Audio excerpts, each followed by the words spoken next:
డెలిమిటేషన్ అంటే ఏమిటి? చాలా సింపుల్గా అర్థం చేసుకుందాం.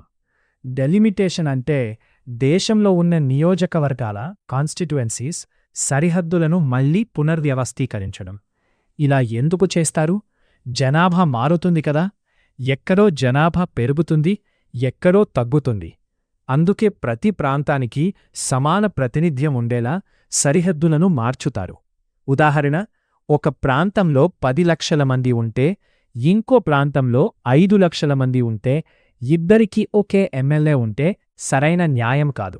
అందుకే డెలిమిటేషన్ ద్వారా బ్యాలెన్స్ చేస్తారు. కాని సమస్య ఏమిటి?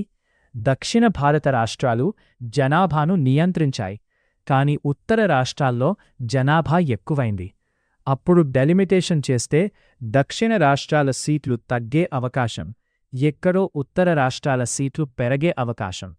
కాబట్టి డెలిమిటేషన్ ఈక్వల్స్ జనాభా ఆధారంగా నియోజకవర్గాల సరిహద్దులను మార్చడం. ఇది ప్రజాస్వామ్యంలో చాలా ముఖ్యం.